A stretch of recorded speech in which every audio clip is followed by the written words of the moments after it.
Bom dia, pessoal, tudo bom? Como é que estão?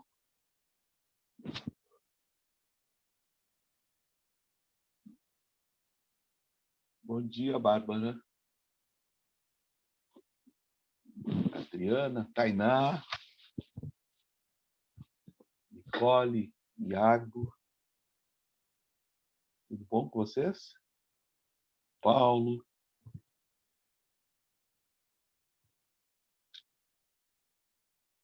Então, vamos trabalhar nessa linda manhã de sexta-feira.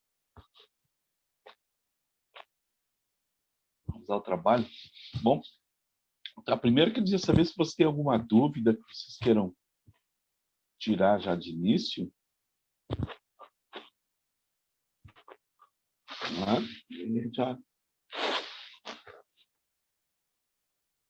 Já trabalha a dúvida. Muito bem. Nada, então? Bom, então hoje nós vamos começar já o módulo que vai falar sobre as soluções, né? Módulo sobre soluções. Que é ali o início da frente 2 do nosso livro 3, tá? Hoje vai ser uma aula tranquila, né? Não vai ter muito susto hoje. Hoje vai ser barbadinho. Tá? Muito bem. Então, vamos lá.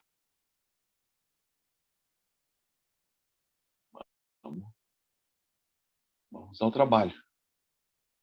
Tá? Preparei aqui para vocês já. Vamos falar hoje sobre o estudo das soluções.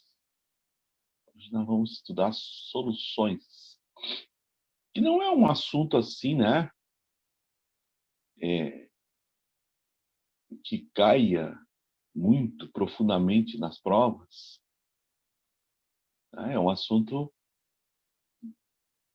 que aparece, tem nas provas, mas até eu vou dizer para vocês, no Enem, até existem as questões sobre soluções, mas são questões mais práticas, né?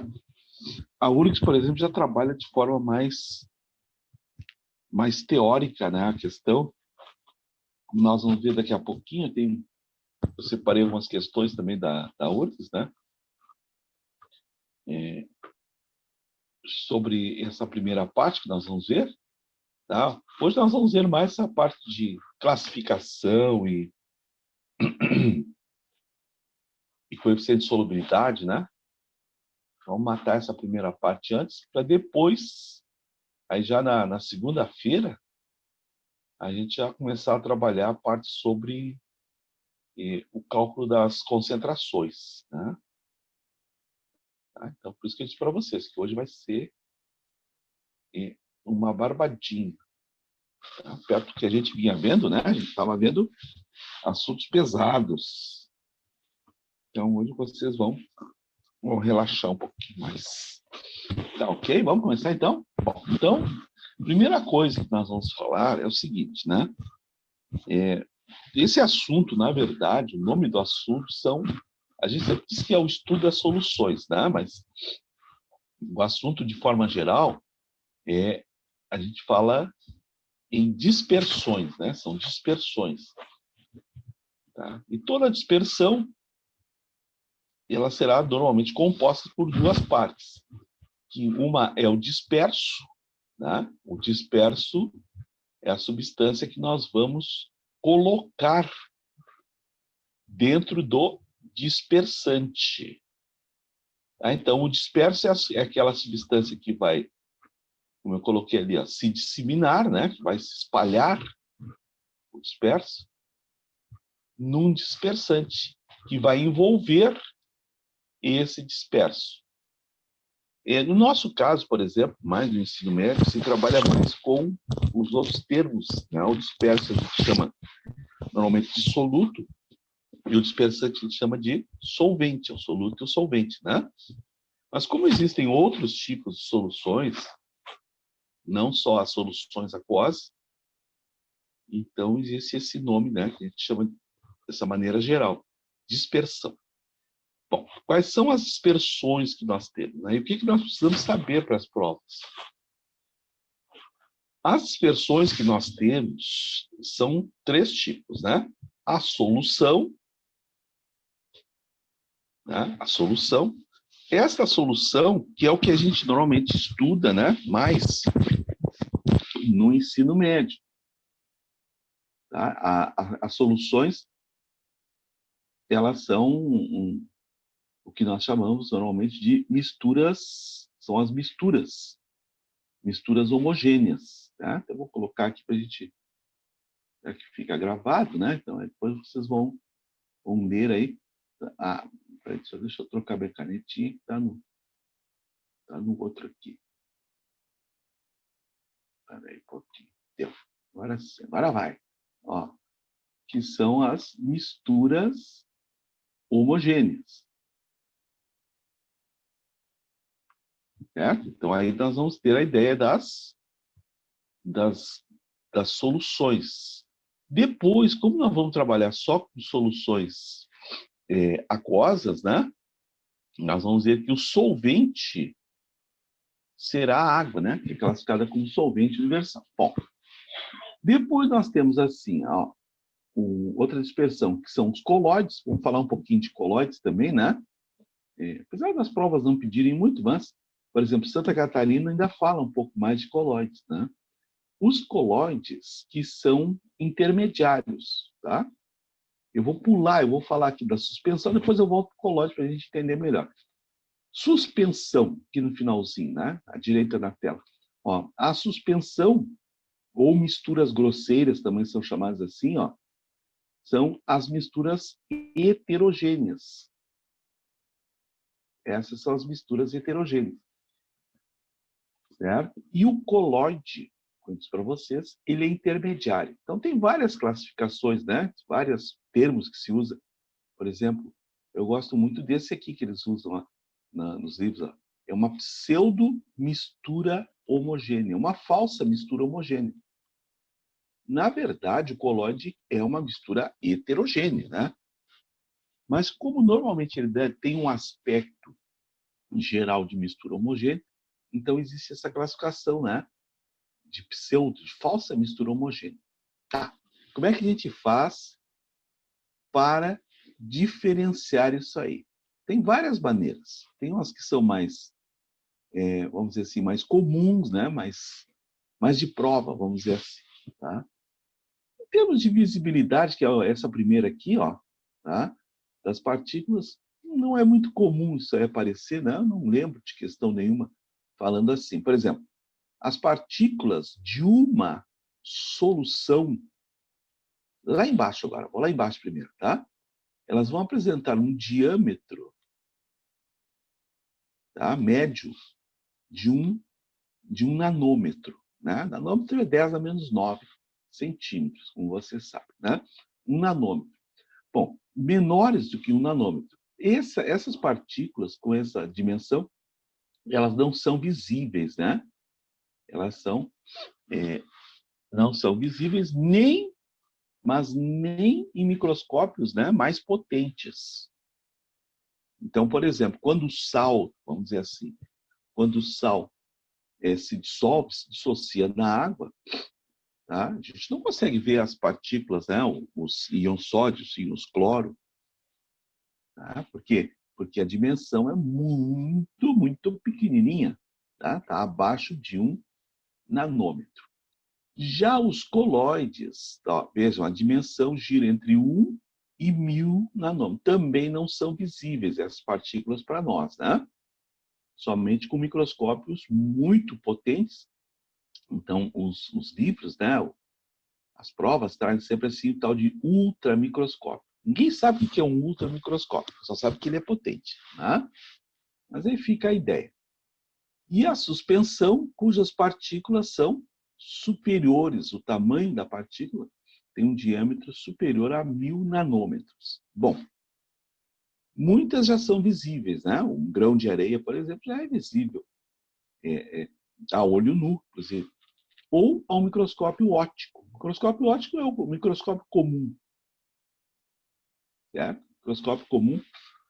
esse laboratório de colégio, a gente já consegue ver muitas partículas, né, nesse tipo de dispersão que é a suspensão. Tá? Então, são as formas a gente identificar as soluções. Tem mais, ó, em relação à sedimentação, né? Sedimentação, na verdade, é a decantação, o fato da partícula se depositar no fundo, né? Das soluções, elas não se sedimentam. Aqui se faz muita confusão, por exemplo, com a precipitação, né? Quando a solução atinge o coeficiente de solubilidade, né? A quantidade máxima que ela pode dissolver, todo o excesso vai para o fundo. Bom, mas aí tem que sempre lembrar o seguinte, gente, que a solução, quando se fala em solução, é só normalmente é a parte líquida. O que vai para o fundo não faz parte da solução. Tá? O pessoal confunde muito a palavra sistema material com solução. Solução é a parte líquida. A parte líquida e a parte sólida que se deposita no fundo, aí é o sistema material. Tá? Solução é só o líquido. Tá? Os colóides podem até ser sedimentados, né? Com a utilização de centrífugas bastante potentes. Então, também vem o termo ultracentrífuga. E as suspensões, que numa centrífuga comum, uma centrífuga de laboratório de colégio, já consegue fazer com que elas se depositem no fundo do recipiente, tá ok? E também o processo de filtração. Vejam que tem várias maneiras de a gente identificar e diferenciar essas dispersões, né? A solução, nós não temos como filtrar, né? Como eu disse para vocês, né? O açúcar, por exemplo, que está dissolvido em água, não pode ser filtrado. Não tem como. As partículas são muito pequenas. O colóide, olha de novo a palavrinha, ó, ultrafiltro, né? Que seriam filtros com poros extremamente pequenininhos. E as misturas heterogêneas, como areia, né? Areia, água, que ficam no filtro comum. Tá? Então, tem algumas maneiras da gente diferenciar esses três tipos de dispersões. Tá? Que a gente vai, depois dos enunciados, a gente vai identificando. Mas, como eu disse para vocês, né? Não é muito comum as provas tratarem desse assunto. Tá certo? Muito bem. Uma outra maneira que nós temos aí para fazer essa identificação, né, que também eu vou falar porque eu vi isso aí na questão de Santa Catarina, né? Eu coloquei aqui embaixo, depois eu falo ali no quadrinho de cima, tá? Uma outra, até coloquei assim, ó, outra maneira de identificar os coloides é através do efeito Tyndall. Esse efeito, o efeito Tyndall, que é o espalhamento da luz, né? Que é feito pelo coloide. Aqui do lado até coloquei aqui, tá vendo? Ficou bonitinho, né? A luz passando através das folhas da árvore, bem ecológico, né? Provocando o efeito Tyndall. Mas o exemplo mais comum, né, é quando se coloca o farol alto na neblina, né? Vou colocar aqui, ó, né? O farol tá vindo assim, tá vindo na estrada, e tem aquela neblina, aquele nevoeiro, e aí tu liga o farol alto na neblina. O que acontece? Fica um paredão branco na tua frente, né? Devido a esse espalhamento. Então, as partículas do colóide fazem esse espalhamento da luz, né? Então, isso é uma outra forma que se tem de identificar o colóide, tá? Então, eu estou colocando que esse efeito caiu numa prova de Santa Catarina, né? Identificando esse tipo de suspensão, tá ok? Aqui nesse quadro eu coloquei, né, só para a gente comentar um pouquinho mais os colóides, coloquei alguns tipos de colóides, né? Aqui, ó, os sóis, né? E e o que participa em cada um deles. Estão vendo? Então, por exemplo, vou pegar um ou dois exemplos aqui. Ó. No sóis, por exemplo, o disperso, né, aquela substância, o que vai se disseminar, ele é um sólido. E o dispersante é um líquido. Tá? Então, aí, por exemplo, hoje todo mundo escovou seu dentinho, bonitinho, né? Usou um creme dental. Ó. Creme dental é um exemplo de um sol. Né? Aqui, deixa eu destacar aqui. Gel também, né? Eu me lembro que também já apareceu, lá também já apareceu gel. Aí é o contrário, ó. O disperso é um líquido e o dispersante será sólido. Tá? Uma gelatina, por exemplo. Tá? Quando a coisa fica ruim em casa, né? A sobremesa é gelatina, que é baratinho. Os aerossóis, né? O que pode ser, ó, o disperso tanto pode ser sólido ou pode ser líquido, o disperso. Mas o dispersante é um gás, né? O dispersante será um gás. Então aí nós temos, por exemplo, quer ver, ó, na fumaça, né? Na fumaça, o disperso é um sólido. Né? Da fumaça. Seria a fuligem, normalmente, né? O disperso é um sólido. E o dispersante é o ar atmosférico. Fácil, né? Espumas.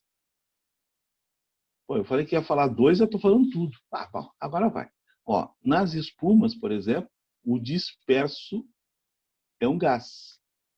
E aí o dispersante pode ser sólido ou pode ser líquido. Por isso que nós temos assim, ó, as espumas até elas têm uma classificação, espuma sólida e espuma líquida, né? Vai depender aqui do nosso dispersante. Foi uma perguntinha, passou muito rápido aqui, eu não consegui ver. Uhum. Depois eu vou ali olhar, tá? Só um pouquinho.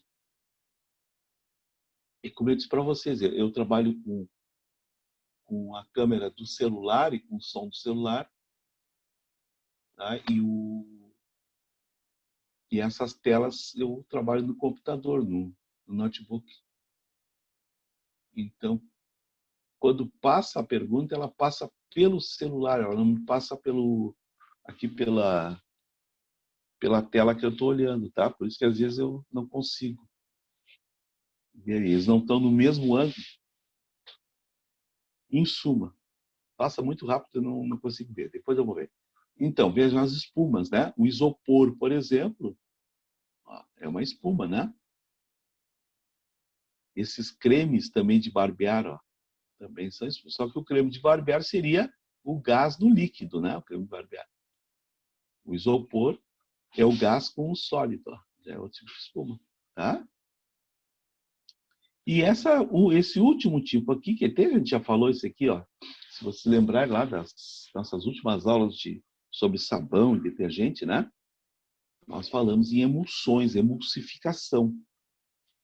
E vejam que vai fechar direitinho com o que a gente tinha falado. Ó. O que é uma emulsão? É um colóide onde o disperso são líquidos immiscíveis. Então vejam lá, né? Vocês têm lá ó, o óleo e a água, líquidos que são immiscíveis, né? E o dispersante é um agente tensoativo. Então, é aquilo que a gente comentou lá, ó, por exemplo, o sabão em pó, o detergente, não é? Seriam, então, os dispersantes na emulsão. Né? Aqui eu coloquei dois aqui, já que está na hora do café, ó, o leite, a maionese, tá? Que seriam exemplos de emulsões. O sangue também classifica aqui, né? O sangue também, ó, é considerado uma emulsão. Tá ok? Muito bem. Então, um pouquinho, deixa eu ir lá. Qual foi a perguntinha que me fizer? Tá?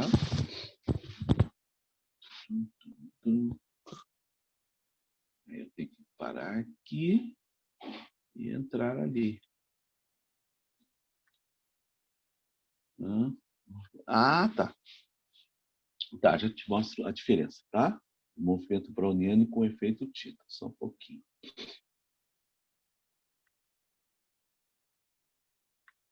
Só um instantinho e eu já te mostro isso. A diferença entre o que é o efeito browniano? Tá? O efeito browniano, vou fazer aqui, tá? Aqui se eu acho um cantinho, a gente já... tem que ser aqui mesmo. Deixa eu só pegar minha canetinha aqui.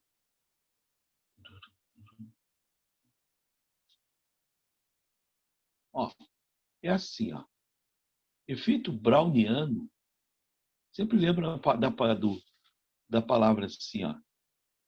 Esculhambação. Que? Lembra dessa palavra, tá? O movimento browniano, ele leva esse nome porque ele foi estudado por um cientista chamado Robert Brown. O movimento browniano, ele se refere ao movimento, bem que eu possa usar uma palavra mais técnica, né? A um movimento desordenado das partículas, né? Então, coloquei uma partícula ali dentro do recipiente, né? Então, o movimento que a partícula vai realizar, né? Para lá, para cá, para escrito para vocês. Lembre da palavra esculhambação. Né? O movimento browniano é uma esculhambação. Quando eu dava aula no colégio, eu dizia para eles, ó, daqui a pouco vai dar um intervalo. E vocês vão entrar em movimento browniano. Vai ir um para cada lado, sair correndo, papapá. Então, o movimento browniano se refere a um movimento desordenado. Né? É um movimento desordenado das partículas. Certo? Quem é mais observador, né? Tem pessoas que não são tão observadoras, você sabe, né? Mas quem é mais observador, tá? Observa assim, ó, por exemplo, ó, na água parada, né? Quando se tem água parada, vamos supor que essa aqui, que essa coisa que eu desenhei aqui, esse recipiente aqui, ó, seja a superfície da água parada. Né? Então, quando cai uma poeirinha na água parada, o pólen também, né? Ele se movimenta para lá, para cá, para lá, para cá, para cá. Tá? Para isso tem que ser observador, né?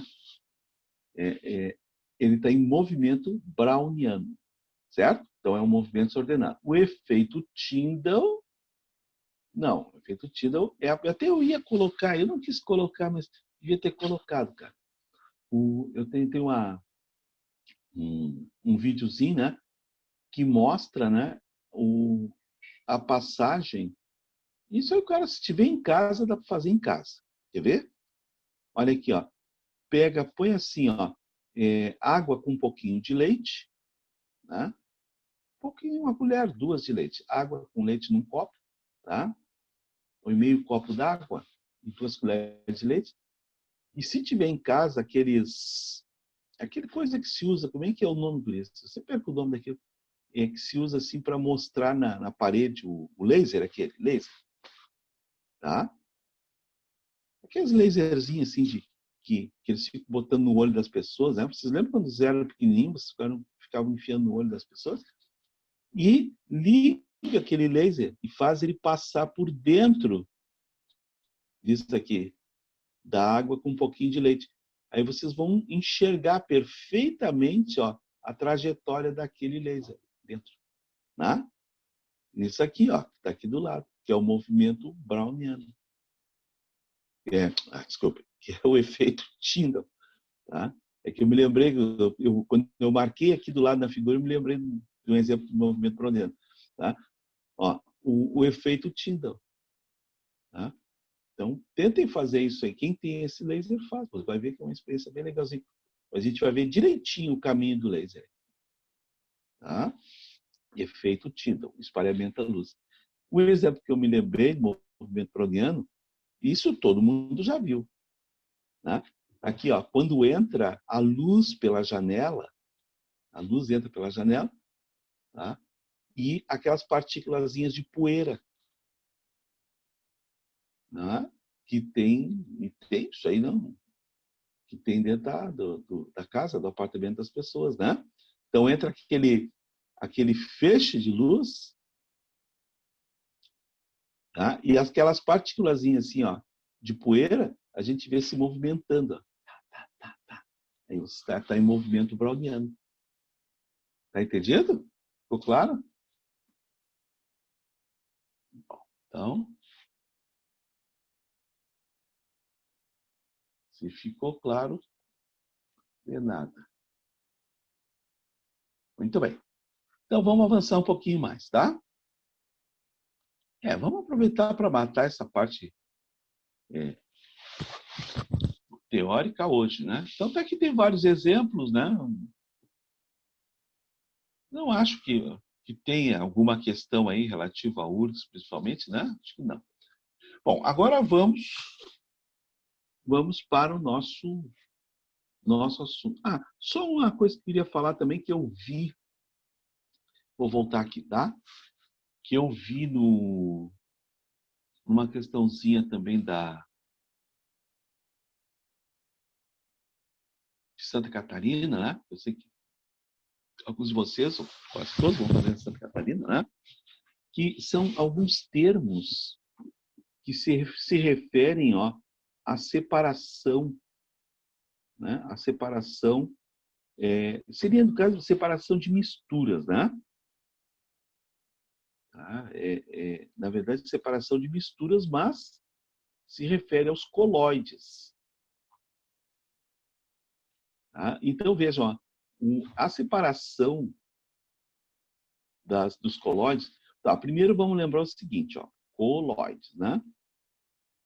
Colóides normalmente formam partículas relativamente grandes, não são visíveis, né? Como nós já vimos lá no início, mas em termos de química são partículas relativamente grandes. E essas partículas, vocês vão lembrar do nome, ó, são normalmente chamadas de micelas. Vimos isso aí lá no sabão, né? São micelas, tá? E esta separação é feita normalmente através da corrente elétrica. Corrente elétrica, tá? Os colóides, gente, normalmente eles apresentam carga. Eles têm carga, tá? Carga positiva ou carga negativa, tá? Os que têm, ó, a carga positiva, claro, né? São cátions.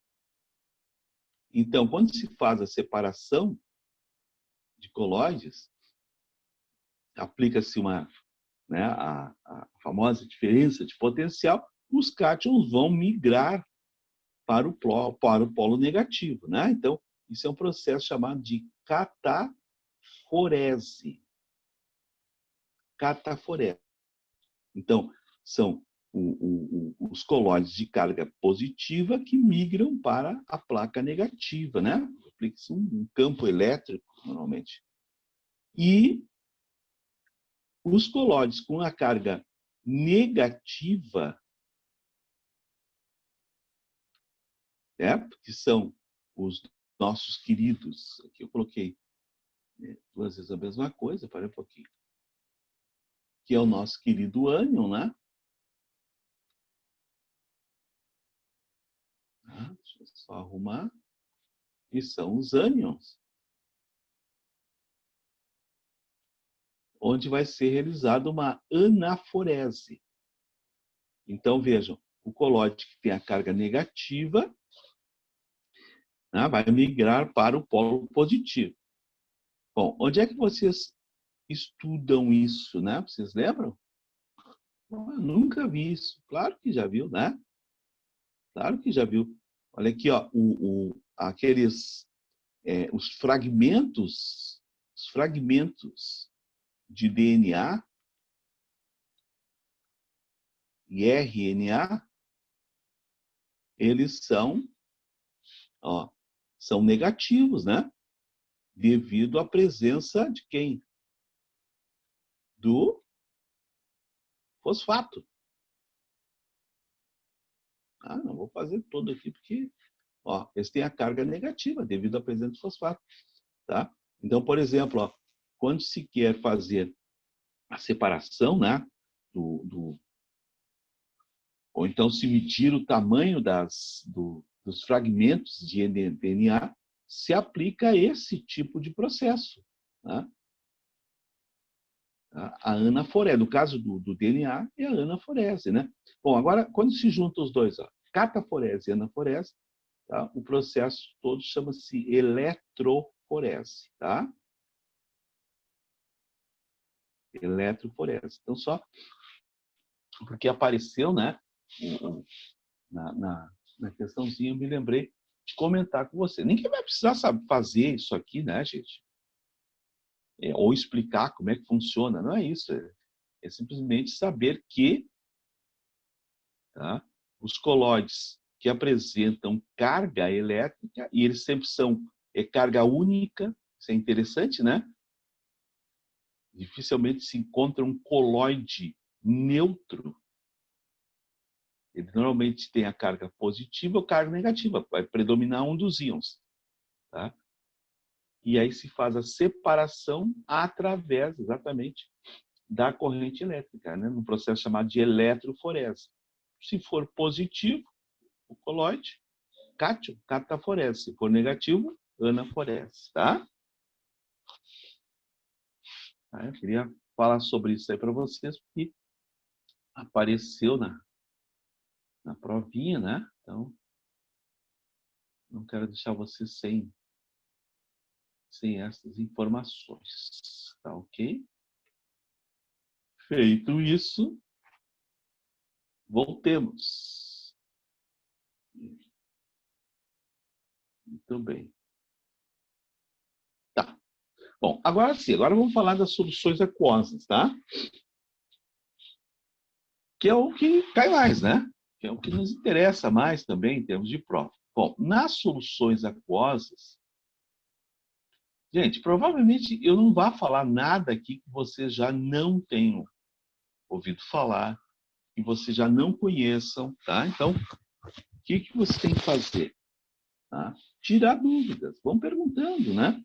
Porque não, eu não vou falar nada assim de, nossa, que coisa nova, né? Aprendi uma coisa nova. Não. Tá? A gente só vai botar as coisas no lugar. Bom, a solução, por que eu falo soluções aquosas? Porque são essas que a gente vê no ensino médio. Né? Toda solução aquosa, ela vai ser formada por aquelas duas partes, né? O famoso soluto e o solvente. Como a solução é aquosa, nós utilizamos a água como solvente. O ensino médio todo, praticamente, usa somente a água. Tá? Mas depois que vocês entrarem lá na faculdade, na universidade, né, vocês vão ter isso aí tudo, né? Porque imagina, né? O corpo humano, gente. A quantidade de soluções que nós temos no corpo humano, né? Esse é um dos assuntos que mais vocês vão ver na medicina, tá? Essa parte de soluções. E aí, né,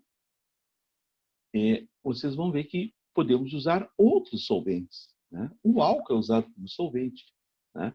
O ácido acético é um solvente, éter é solvente, certo? Então você vê a quantidade de solventes que existe. No ensino médio trabalhamos basicamente com água, né? Então a água é o solvente universal. Muito bem. Coloquei aqui, esse aqui até eu peguei do nosso livro mesmo. Eu achei que estava muito bom e eu peguei lá, tá? Ó, uma classificação, né? Quanto ao estado físico do solvente. Aí não tem muito o que eu falar para vocês, tá? A solução pode ser sólida, líquida ou gasosa, né? Vejam, quem determina o estado físico é sempre o solvente, ó.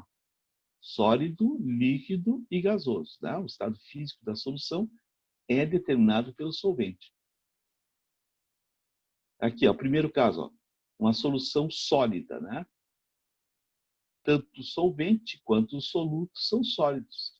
Ligas metálicas é o exemplo clássico.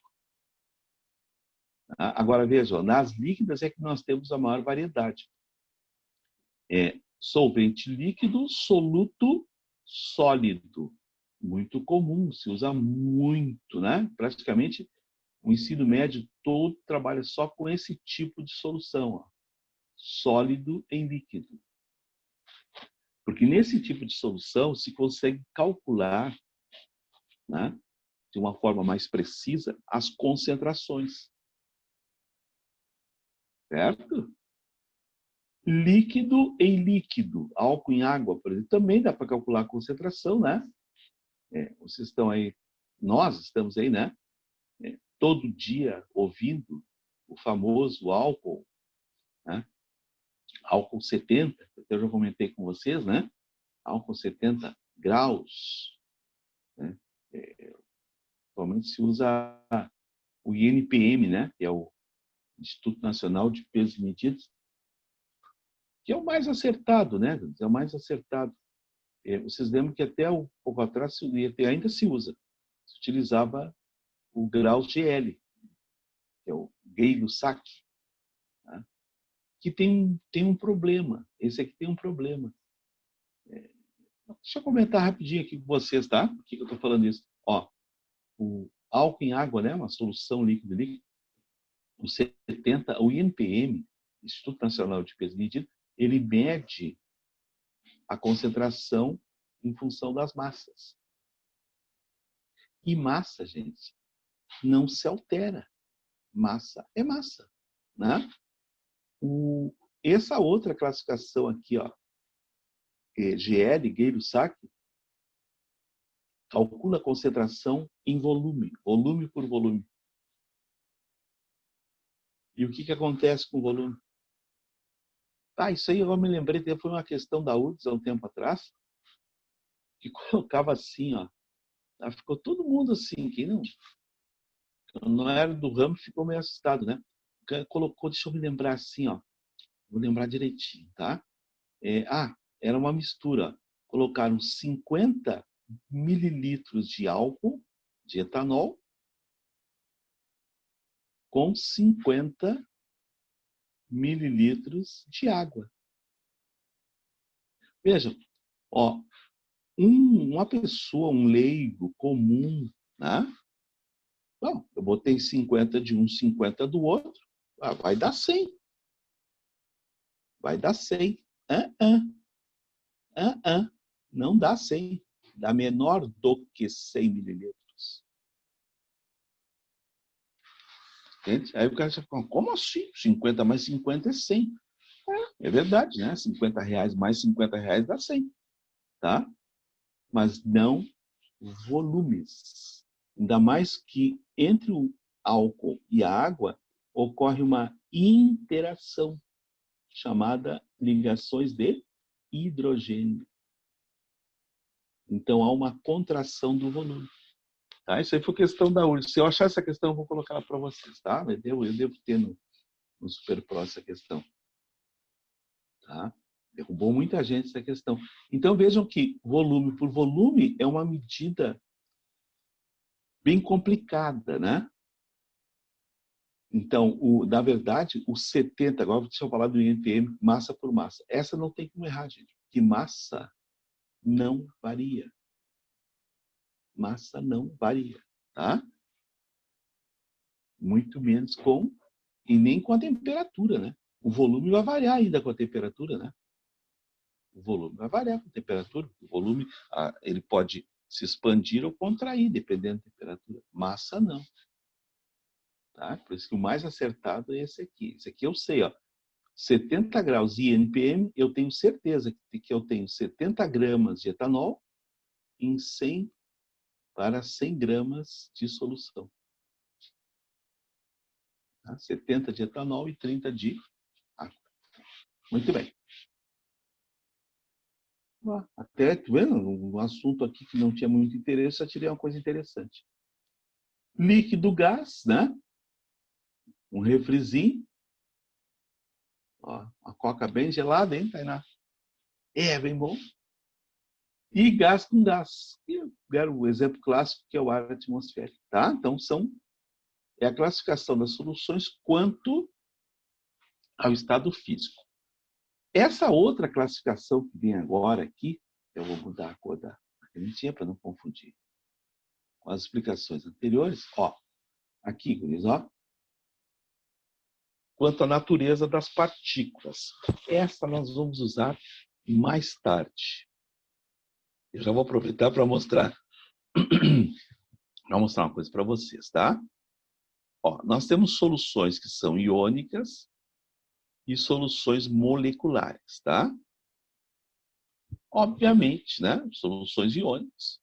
O soluto será, né, ou um ácido, ou uma base ou um sal, que são os que produzem íons, né? Se produz íon, vai conduzir a corrente elétrica. Então, a gente chama de um eletrólito, tá? Então, as soluções iônicas são eletrólitos. Algumas mais, outras menos, depende da quantidade de íons que vai formar. Conduzem a corrente elétrica exatamente pela presença dos íons, tá certo? Mas tem uma coisa aqui, tá, que a gente vai usar depois, lá no cálculo da concentração. Então, por exemplo, agora há pouco eu falei no NaCl, né? NaCl.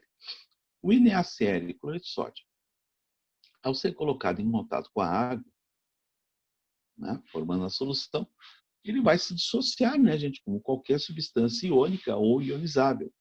Ele vai se dissociar, formando os íons, ó, aqui no caso o sódio e o íon cloreto. Certo? E aqui depois nós vamos falar de concentração. Ó. Vejam, cada 1 mol de NaCl que eu coloco em água produz 2 mols de partículas. Tá? Isso é uma das coisas que se fala muito, que se pergunta muito nessa parte de soluções, né? Principalmente quando se vai calcular numa solução o número de íons. Né? O número de íons.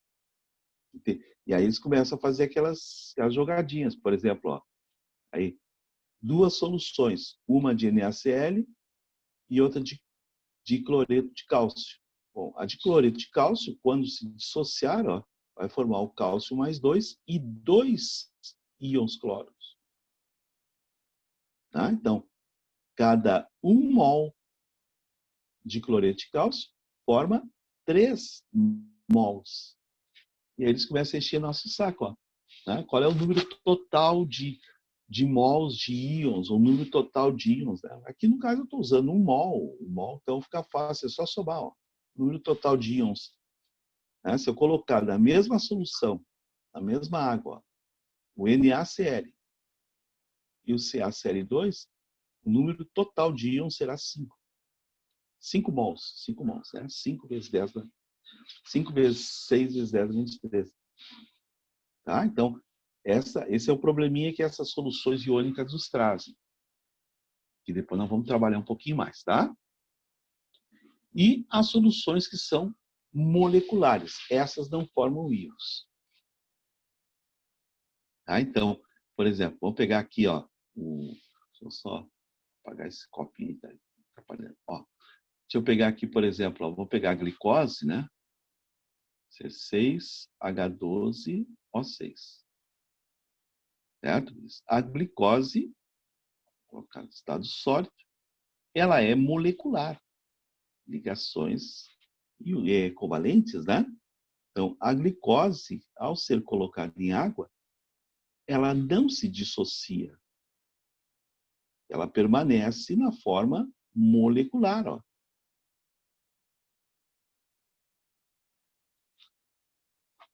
Então, nas soluções moleculares, vejam, a quantidade de partículas não se modifica.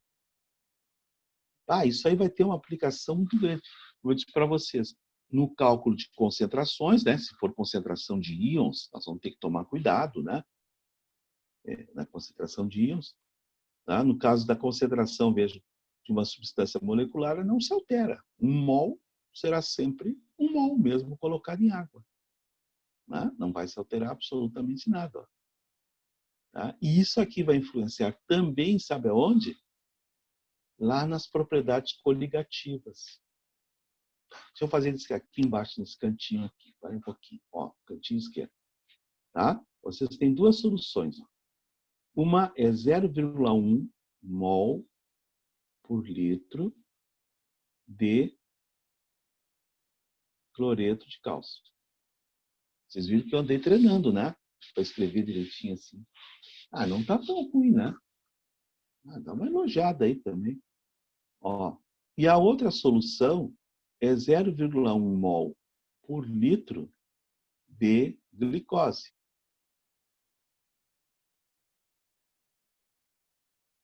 Certo? Aí o cara te pergunta assim, ó, qual das duas tem o maior ponto de ebulição? Aí já entra nas propriedades coligativas, né? O ponto de ebulição, o ponto de fusão, né? A pressão de vapor da solução, aquelas propriedades coligativas, né? A pressão osmótica, tudo isso depende do número de partículas. Por isso que essa classificação é importante, iônica e molecular. Quer ver, ó? Tudo depende do número de partículas, né? Então, soluções que têm o mesmo número de partículas têm o mesmo ponto de ebulição. Então, vejam, como as duas têm a mesma concentração inicial, ó, 0,1 de NaCl e 0,1 de glicose, é de se supor que as duas entrem em ebulição na mesma temperatura. Nananina, não. Porque esta primeira, sendo iônica, ó, vai dobrar a concentração de partículas. E esta aqui, sendo molecular, ó, a concentração não se altera. Veja no final o que deu. Cloreto de sódio com a concentração de 0,2. Este aqui terá maior ponto de ebulição, essa solução. Estão vendo onde é que essa maldita classificação vai nos incomodar? Na concentração e depois nas propriedades coligativas das soluções. Isso é importante a gente já falar agora, que depois você já chega assim, ó, com o espírito preparadinho. É verdade. Está entendido até, Cris? Tá. Quem não está entendendo, fale, por favor. Manifeste-se. Muito bem.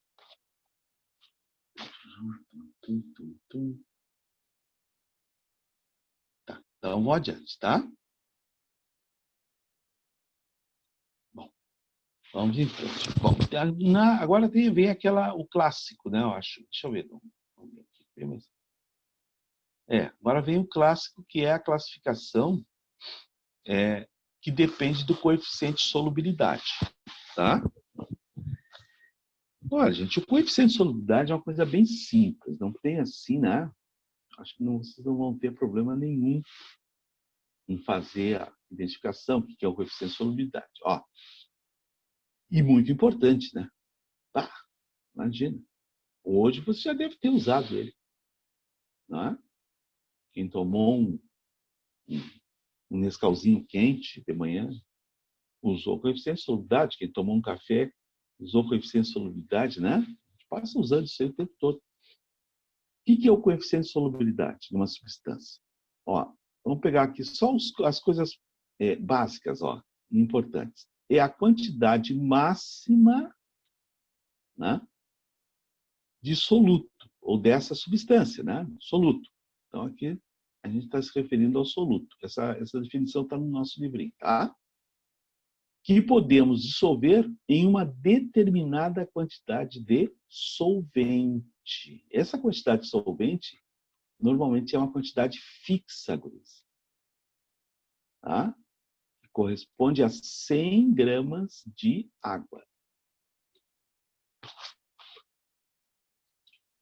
Certo? Aqui procura-se usar a água em gramas, massa, por aquilo que eu falei para vocês ainda há pouco, né? A massa não se altera, gente. Se nós medirmos 100 gramas de água, serão sempre 100 gramas de água. Agora, se nós medirmos, ó, vou colocar aqui do ladinho, vou apagar, 100 mililitros de água, tá? Amanhã pode não ser mais 100 mililitros. Claro, vai evaporar, vai mudar a temperatura. E a água, dependendo da temperatura, ó, vamos colocar aqui o nível, né? A água dilata ou contrai, né? Se hoje, não sei qual é a temperatura de hoje, deve estar uns 13 graus, não vou botar 13, eu não vou botar 14. Ó, deve estar uns 14 graus, né? Então, eu vou medir aqui, ó, deu 100 mililitros certinho, fiz bem direitinho. Isso aí no laboratório é uma maravilha para o cara errar as concentrações, né? Ó, mediu direitinho, deu 100 mililitros de água hoje. Aí guardou a solução, aí vai usar amanhã. Vamos supor que amanhã a temperatura caiu para 5 graus. 5 graus. Tá? Não vai estar mais aqui, ó, em 100. Vai contrair, vai estar menor que 100. Né? Aí vai estar, vamos supor, 99,98 mililitros. Alguns de vocês agora não têm noção ainda da coisa, mas vão ter, né? Tá? 99,98 mililitros, tá? Não é a mesma coisa que 100. Ah, mas é bem pertinho, mas não é. Se tu errar uma concentração, de repente, de um medicamento, ó, nesta faixa aqui, 0,01, se tu errar o medicamento, pode matar o paciente. Então, essas coisas são precisas, gente. Tá? Quer dizer, na hora de fazer, ainda bem que o médico ele não faz o medicamento, né? Por isso que essa história de medicamento tem que deixar para os farmacêuticos. Tá? Então, o cara pode ir errando aqui. A diferença de 0,02 é muito grande já. É verdade.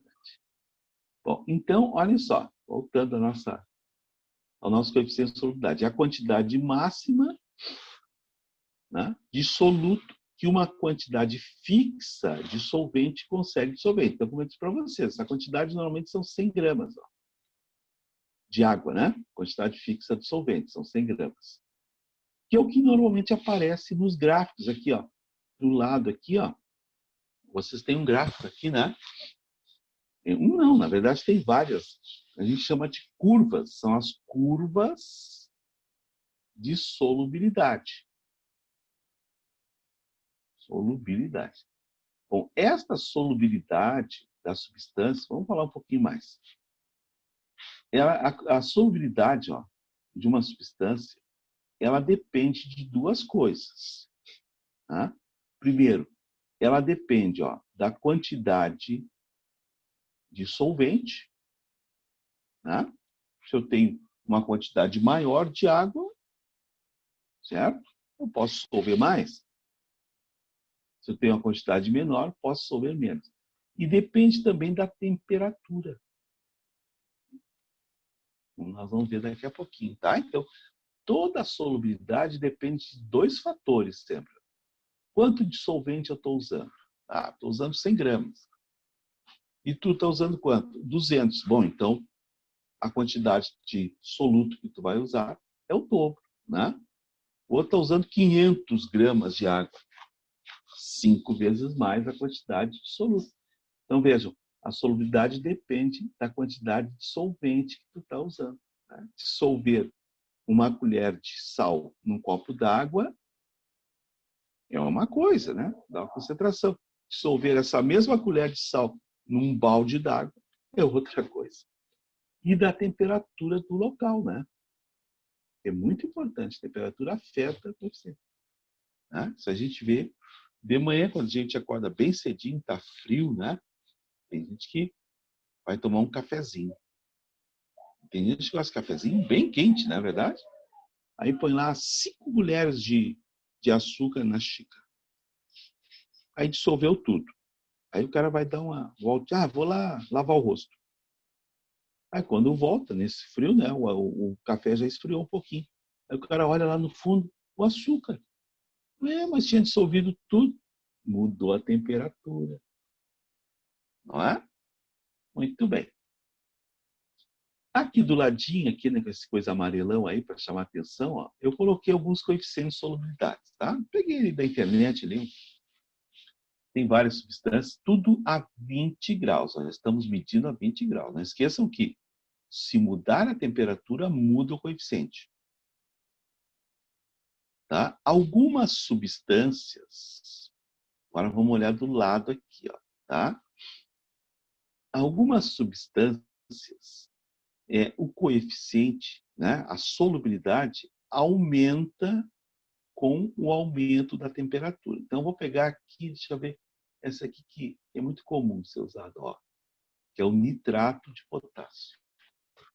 Veja, ó, a 0 graus, nota, a solubilidade ali em torno de 130. 130 é o quê? Ó, 130 gramas em 100 gramas de água. Ó, é bastante, né? Bastante solúvel esse bichinho aí. Agora, já, por exemplo, a 80 graus, deixa eu subir aqui, não vou arriscar tudo. Ó, vamos chutar aqui, ó. Já dá em torno de 170. Então, aumentou. E dá para ver pelo gráfico, né, gente? Ó, aumentou a temperatura, aumentou a solubilidade. Já, por exemplo, lá embaixo, olha ali o sulfato de lítio. Aqui embaixo, bem embaixo. Ó, aqui, sulfato de lítio. Vejam que o sulfato de lítio é o contrário. À medida que nós fomos aumentando a temperatura, meninos, ó, e meninas, a solubilidade diminuiu, tá? Isso é uma coisa que vocês têm que saber identificar, tá? Muito bem. Isso aí tem a ver com a energia recebida ou fornecida pelo material, tá? Então vamos lá. É bem fácil, não tem mistério. Toda substância que quando a gente aumenta, vou pegar, estou trabalhando aqui com nitrato de potássio, tá? Que quando a gente aumenta a temperatura, ela se dissolve mais, ela está aceitando aquela energia. Ela está recebendo aquela energia, tá? Ela está absorvendo a energia. Portanto, essas curvas que vocês têm, que são ascendentes, essa dissolução é endotérmica. Então, vocês têm aqui, ó, vários que são endotérmicos, que absorvem a energia à medida, né, e se dissolvem mais. Ó. Aqui em cima, ó, o nitrato de prata, o nitrato de potássio. Acho que eles pegaram aqui nesse exemplo só nitratos, praticamente, né? Os nitratos são muito solúveis. Ó, nitrato de sódio, tá vendo? Todos eles aumentam, ó. Aumenta porque está absorvendo a energia fornecida. Tá certo? Por isso que, por exemplo, quando hoje de manhã alguns adoçaram o café, né? Ele estava quente, né? A água estava quente, ó, foi dissolvendo uma quantidade maior. Vamos supor que ele usou para adoçar nitrato de sódio, tá? Aí chegou até aqui, ó, por exemplo, nessa temperatura, né? O café. Aí o cara foi lavar o rosto, tá? Aí a temperatura caiu, ó, veio aqui para 20 graus. Mesmo que em 20 graus a quantidade dissolvida já é outra. Então, tudo isso aqui que estava em excesso, ó, vou riscar, tá? Tudo isso aqui, ó, foi o que precipitou, foi para o fundo do recipiente. Não é? Isso aqui foi para o fundo do recipiente. Por isso que o cara voltou, depois de lavar o rosto, olhou e disse, pá, olha ali, ó, o açúcar no fundo. É verdade. Bom, agora, aí vocês já tiraram a conclusão, é claro que já, né?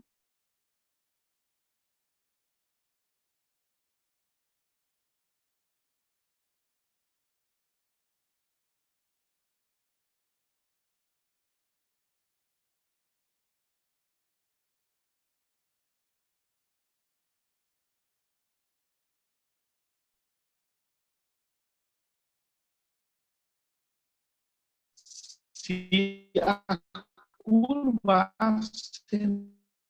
que a substância ela se dissolve, a pobrezinha, é porque a sua dissolução é exotérmica, né? Isso é uma das coisas mais perguntadas nas provas.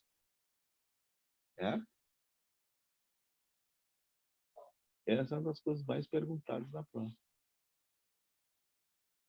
Muito bem. Entendido até aí? Tá. E aí vocês têm ali no meio uma substância. Quer ver? Aqui, ó. Ali que é o... Deixa eu pegar uma... Acho que o amarelinho aparece aqui. Na hora que eu estava montando, eu não me dei conta que o fundo era preto. Mas em todo caso... Ó, aqui, ó. Isso vai aparecer. Vai. Ó, que é o sulfato de sódio. O sulfato de sódio, gente... Vejam, o sulfato de sódio, a curva de sulfato de sódio, ela aumenta aqui, ó, até certo ponto, né? Aqui, ó. Até aproximadamente 40 graus. Não é verdade? Estão vendo aqui? Ó, ela aumentou. E depois mudou a direção da curva. Tá? Esse ponto aqui tem substâncias que são assim. Isso aqui tecnicamente chama assim, ó, ponto de inflexão. Inflexão, tá? Esse ponto de inflexão, ele nos mostra o seguinte, ó, que este material, esta substância, o sulfato de sódio, continha água no seu interior. Então, ó, aqui nesse primeiro momento, ó, o Na2SO4, ele tinha água retida. Então, são aquelas formulazinhas que aparece o símbolo, a fórmula da substância, Na2SO4, e do lado aparece uma certa quantidade de água escrita, né? Depende da substância. Isso aparece 5H2O, 2H2O. Então, esse gráfico é o clássico de uma substância hidratada. Então, a substância foi sendo aquecida. Né? Não esqueçam que isso aqui é um sal, então é a forma cristalina, né? Ela foi sendo aquecida e esta aguinha estava presa dentro dos cristais. Foi sendo aquecida e daqui a pouco, vum, a água expandiu e saiu. Tá? E aí é como se formasse uma nova substância. Ó. Vejam que aqui já não tem mais água, a gente chama de anidro. Anidro é que não tem água. Tá? Então vamos repetir direitinho. Ó. Vejam, os gráficos que apresentam ponto de inflexão são gráficos que vocês têm o seguinte, ó, um comportamento até um certo ponto, porque tem água lá dentro. No momento em que essa água sai pelo aquecimento, é como se virasse uma nova substância. Ó. Tá? Só que é a mesma substância da forma anidro, na forma sem água. Tá? Entenderam? Então, são os três tipos de curva solubilidade que nós temos. Endotérmica, exotérmica, que é a descendente, tá? E essas que apresentam ponto de inflexão, que mudam a trajetória no meio do caminho. Tá? São as indecisas. Ficou claro isso para vocês?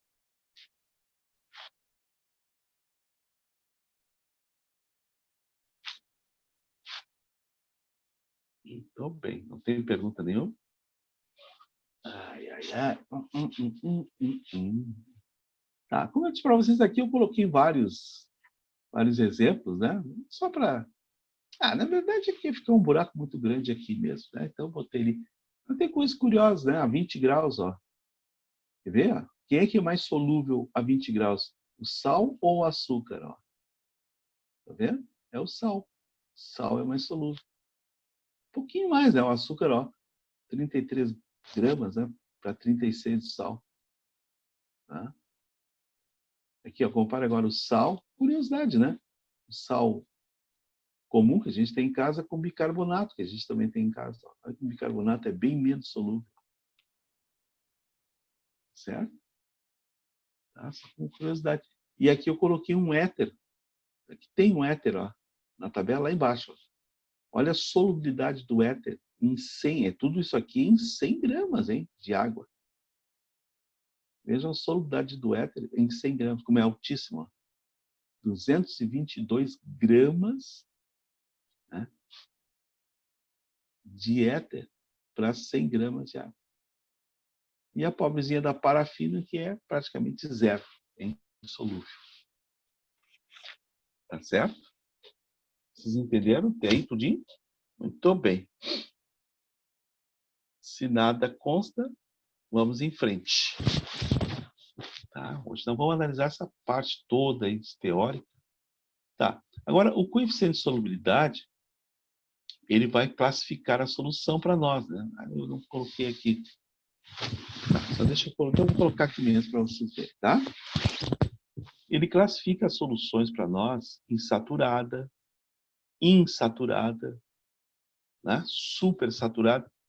Bom, então vamos dar uma repassadinha nisso aí. Vou colocar aqui mesmo nessa tela, tá?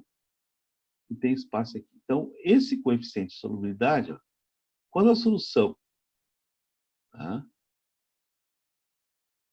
tem uma concentração, né, menor, deixa eu só botar bem direitinho para vocês, senão não fica legível a coisa, tá? Olha aqui. Tá, então vamos lá. Ó, a solução apresenta uma concentração menor do que o valor do coeficiente de solubilidade naquela temperatura.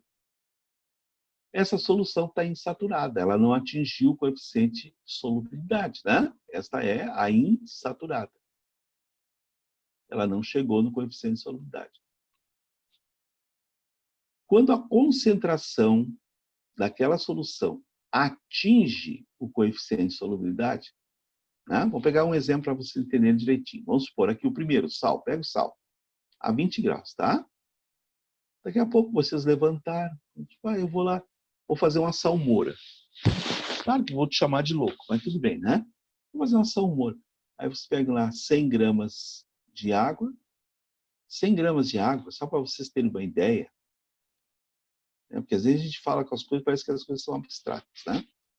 Imaginem, gurias e gurias, ó, vocês devem ter aí aquele copo, o chamado copo americano, né? Que é aquele copo bem tradicional, ó, de tomar cerveja em boteco. Estou desenhando ele aqui do ladinho. Tá? Ele tem aqui, ele é assim, ó. Tá? De tomar ceva em boteco.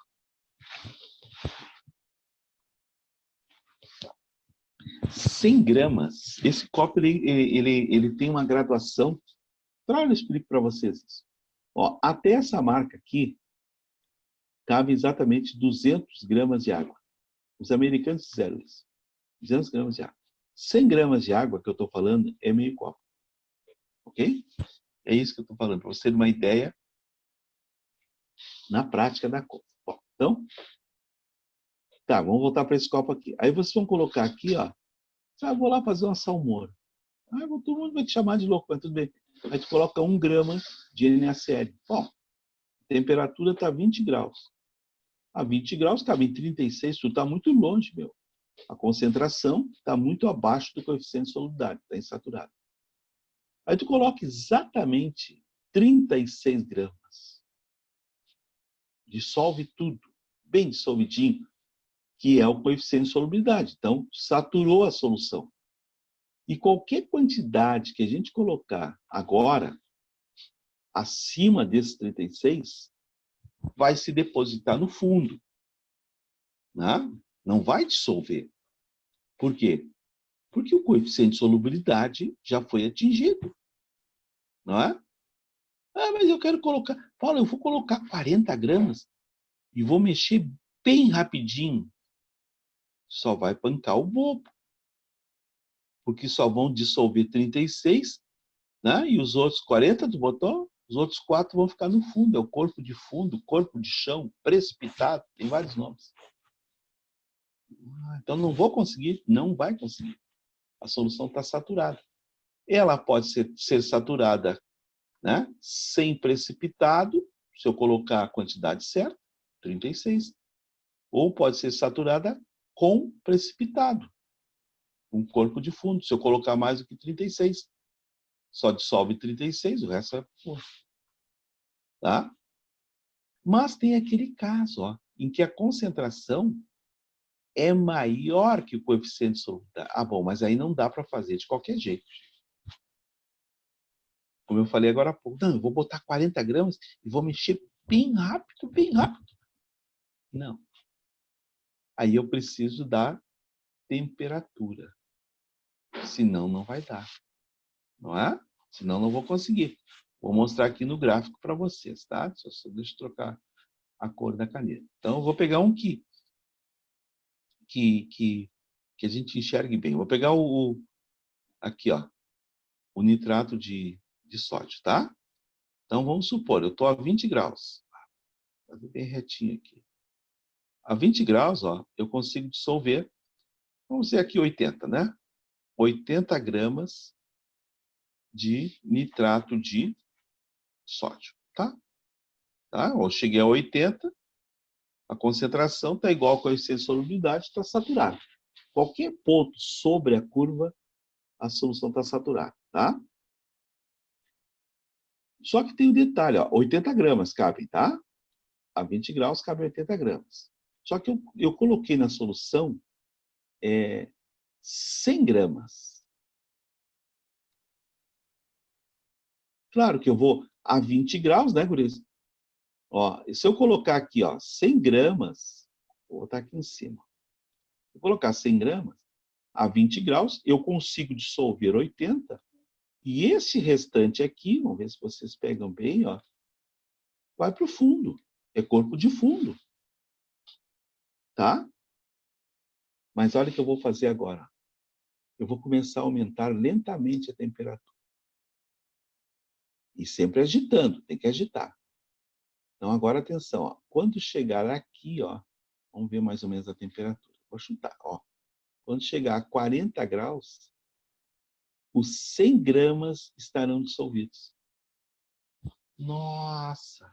Porque esse é o coeficiente a 40 graus, mas a solução continua saturada. Porque eu atingi o coeficiente de solubilidade a 100 graus, ela está saturada. Certo? Muito bem. Então, agora eu vou fazer o seguinte, agora eu vou supersaturar esse bichinho. Tá? Como é que tem que fazer? Baixa a temperatura agora. Diminui a temperatura até, vamos supor, até os 20 graus novamente, ó, mantendo esta quantidade dissolvida. Ó. Dá para fazer? Dá, mas é só em laboratório dá para fazer. Essa solução é muito instável. Aqui ela já está super saturada. Se eu mantiver dissolvidos os 100 gramas. Ele é muito instável. Tá? Qualquer agitação, qualquer barulhinho, né? Se o gato miar perto, imediatamente todos os 20 gramas que estão em excesso vão para o fundo do recipiente, precipita. Isso não dá para fazer assim, cara. Entenderam? Então, eu só posso ter uma solução supersaturada se eu mexer na temperatura. Se eu permanecer com a mesma temperatura sempre, não tem como a solução ficar supersaturada. Tá? Então, quando eu falei aqui para vocês, ó, no copinho, ó, eu vou colocar 40 gramas de sal, mas vou mexer bem rapidinho, né? Só vão dissolver 36, porque esse é o coeficiente. Agora, vocês viram, ó, se eu aumentar essa temperatura, vamos supor até 100 graus, eu vou conseguir dissolver os 40. E se eu voltar aos 20, com os 40 dissolvidos, ela estará supersaturada. Então, quando a concentração for superior ao coeficiente de solubilidade, a solução está supersaturada. Tá? Então, o coeficiente de solubilidade ele serve para isso, para a gente classificar as soluções. Ó, essa solução supersaturada, vou fazer o copinho aqui, ó. Vocês viram que hoje eu estou preguiçoso, não quero escrever no quadro. Ó, vamos supor, a solução está supersaturada. Não importa a temperatura, não importa nada. Sabe como é que a gente descobre?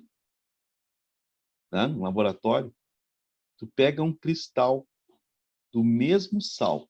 Tem que ser da mesma substância. Por que não pode ser de outras? Gente, uma solução ela fica saturada para aquele soluto e não para todos os solutos. Experiência para hoje. Daqui a pouco, vocês vão ali na cozinha, tá? E façam o seguinte, ó. Pega, tá? E satura uma solução com sal, tá? Vai lá, põe bastante sal. Mexe, mexe, mexe, mexe, mexe, certo? E transfere a parte líquida para outro copo, que aí vocês vão saber que a solução está saturada, tá? Pega o líquido e transfere para outro copo. Ah, está saturada. No copo anterior não cabia mais, tá? Mais sal. Aí chega, pega uma colher de açúcar. Açúcar. E coloca naquela solução que já está saturada com sal. Vai dissolver. Nossa, vai? Vai. Porque uma solução ela só fica saturada para aquele soluto e não para todos os solutos. Ah, se vai influenciar na quantidade? Óbvio que vai, né, gente? É uma questão de espaço, matéria, duas coisas não ocupam o mesmo lugar no espaço. Óbvio que vai influenciar, né? Tá? Talvez a quantidade de açúcar seja um pouquinho menor do que se tivesse só água lá dentro. O sal vai atrapalhar? Claro que vai. É questão de propriedade física, duas coisas não ocupam o mesmo lugar no espaço. Muito bem. Tá? Então, faça a experiência hoje. Tá vendo? Já arranjei o que vocês fazem para você tem que fazer na sexta-feira. Bom, mas voltando aqui, ó. A solução está super saturada, certo? Se você chegar com um cristalzinho do mesmo sal, esse cristalzinho, o termo técnico é esse aqui, ó. Ele é um germen de cristalização. De cristalização, tá? Se você chegar com esse cristalzinho na solução super saturada e jogar ele da solução, à medida que ele vai caindo, toda a massa que está em excesso naquela solução se deposita ao redor dele. Ele vai provocar a precipitação do excesso. É assim que a gente vê que a solução está supersaturada. Entenderam? Um cristalzinho da mesma substância, porque se for de outra substância, pode até se dissolver. Se for outra, né? Da mesma substância, vejam, vai provocar a precipitação de todo o excesso. Entenderam? Como é que se faz isso aí? Muito bem. Vamos ver o que tem agora, só um pouquinho.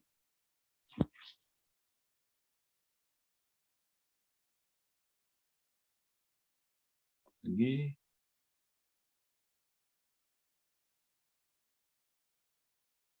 Bom, agora tem algumas questões, tá? Eu vou mandar, assim que eu terminar aqui, eu já vou mandar para você esse material, tá? E são questões sobre o que nós falamos hoje, tá? Aqui, ó. Essa primeira, inclusive, é uma questão que não tem alternativas, né? É uma questão discursiva. Então, vamos fazer essa aqui. Temos tempo? Tá, eu paro um pouquinho antes. Hoje ninguém vai precisar chamar mais atenção, que já passou, tá? Então tá, ó. A questão diz assim, ó. O gráfico apresenta as solubilidades de A, B, C, D, E e F, em função da temperatura. Então, olha o gráfico. Solubilidade, né? A massa em 100 gramas de água, temperaturas em graus Celsius. Indique o sal cuja solubilidade em água é menos afetada pelo aumento de temperatura. Tá? Qual é o sal que é menos afetado pelo aumento de temperatura? O que vocês acham? Olhem aí. Prestem bem atenção no que está sendo dito aí. Uma coisa. Ah, tá. Não, tá. Fui olhar meus escritos aqui para ver se tinha mais aulas. E aí? Já tem a resposta para mim? Tá. Bom, é claro que aí, né, gente, há um joguinho de palavras, né? Se prestar atenção. Ele quer saber qual é o sal que é menos afetado pelo aumento da temperatura. Ele não quer saber qual é o sal que não é afetado. Tá? Aumento de temperatura, vejam, o que é menos afetado é o D, que é o que a curva menos varia, ó, com o aumento da temperatura. Tá vendo? Ó? É uma variação bem pequena. Esse é o menos afetado. Ah, mas o F? Não, o F não é afetado. E o F é exotérmico. Tá? Então, o sal cuja solubilidade, né, é menos afetada pelo aumento de temperatura é o D. Tá? Que tem a menor variação de todos. É joguinho de palavras, né? E a letra B diz assim, ó, considere uma solução preparada com 33 gramas de sal em 50 gramas de água. É claro, faltou o G. 50 de água. A 40 graus. Tá? Então, normalmente isso aí é uma regrinha de 3, né? Não tem muito o que inventar aí, como você deve estar vendo aí, né? Então vamos lá, vamos a 40 graus, tá? Cadê a minha caneta? Mudou. Então, ó, a 40 graus, tá? Qual é a substância? É o B, tá? Então, vamos ver, o B. Ó, o B a 40 graus, vamos lá em cima. É possível dissolver 60 gramas, tá? Então, veja, eu tenho 60 gramas de B em 100 gramas de água, pelo gráfico, né? Coloquei 33 gramas desse sal em 50 gramas de água. Bom, 50 gramas de água, vamos montar na regra de 3, ó. Certo? Dissolveriam 30 gramas. Como eu coloquei 33, eu vou ter 3 gramas de corpo de fundo. Tá? Então, veja. 60 gramas é o que cabe em 100 gramas de água. Mas a questão está trabalhando só com a metade de água. Então, metade da substância dissolvida, 30 gramas. Como eu coloquei 33, vão sobrar 3 gramas. Certo? Muito bem. É verdade.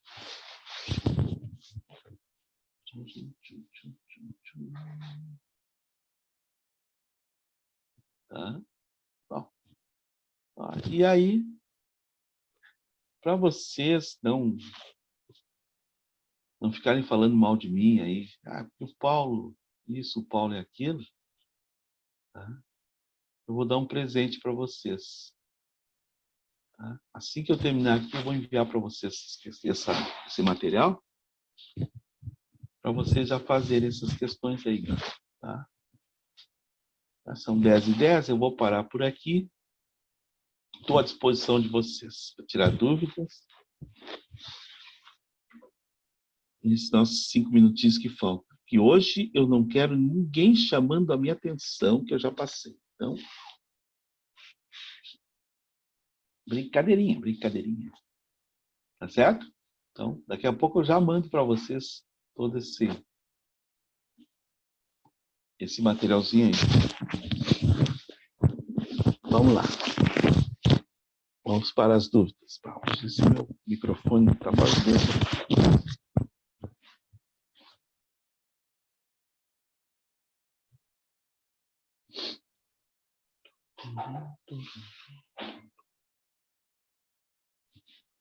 Ficou tudo claro para vocês, então?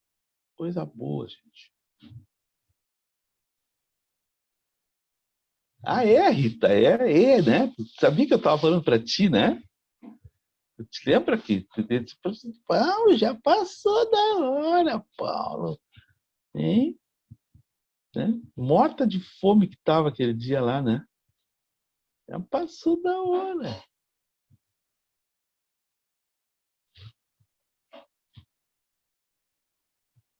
Nada então, gente? Ah, então vamos encerrar por aí, né? Bom final de semana para vocês também, né? Ah, é, a fome estava programada, é. É. E tu é muito magrinha mesmo, né? Tu tem que comer mais mesmo. Né? Muito magricelinha. Então tá.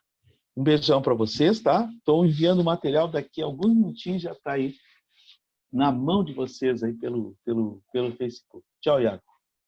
Tchau, gurizada. Cuide-se, hein?